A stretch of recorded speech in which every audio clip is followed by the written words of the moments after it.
नमस्कार. आपण पाहता अन्नदाता शेतकरी न्यूज हे आपले यूट्यूब चॅनल. आपण सर्वांचे सहर्ष स्वागत आहे. शेतकरी मित्रांनो, आता शेतकरी घरबसल्या जमिनीचे नकाशे आपल्या मोबाईलवर प्राप्त करू शकतील. या संबंधित संपूर्ण अशी बातमी आता आपण पाहणार आहोत. बघा शेतकरी मित्रांनो, इलेक्ट्रॉनिक्स उपकरणाऐवजी कॉर्स व रोवर प्रणालीतून जमिनीची मोजणी होणार आहे. मोजणी अंती नकाशाची प्रत पुरवली जाते. त्यावर आता अक्षांश व रेखांश आकडे देखील दिले जातील. अक्षांश व रेखांश दिल्यामुळे हद चोरणे, हद्दीत अंतर पडणे असे वाद कायमचे बंद होतील. अक्षांश व रेखांश सहित सामान्य नागरिकांना थेट संकेतस्थळावरून नकाशे मिळतील.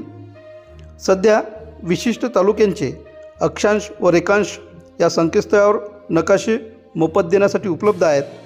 तसेच शेतकरी मित्रांनो, भूमीअभिलेख.महाराष्ट्र.go.in या संकेतस्थळावर सर्वसमावेशक सुविधा देण्याचा सरकारचा देखील प्रयत्न सुरू आहे.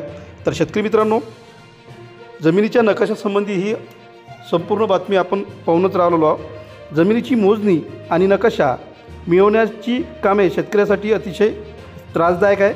मात्र शेतकऱ्यांना त्यासाठी मारावे लागणारे हेलपाटे बंद व्हावे याकरता अक्षांश रेखांश आधारित नकाशे वाटण्यास राज्य शासनाने प्रायोगिक तत्त्वावर मान्यता दिली आहे. भूमी अभिलेख संचालनालय यांनी घेतलेल्या पुढाकाराने आता राज्यातील जवळपास 106 तालुक्यामध्ये अक्षांश आणि रेखांश आधारित जमिनीची मोजणीची कामे केली जात आहे.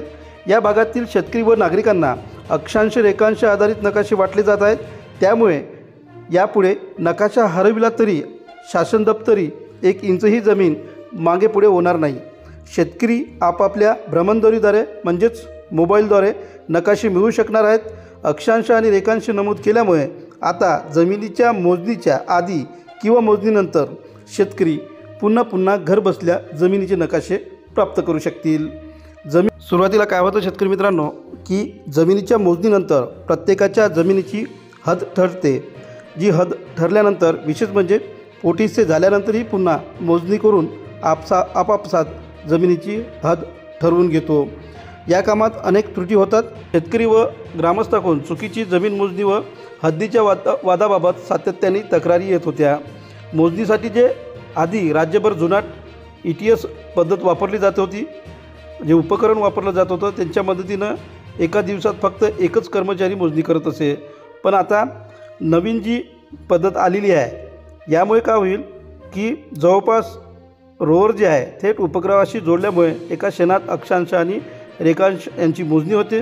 आणि गेल्या 1 वर्षापासून रोवर आणि क्रॉसच्या मदतीने यशस्वी जमीन मोजणी देखील झाली आहे.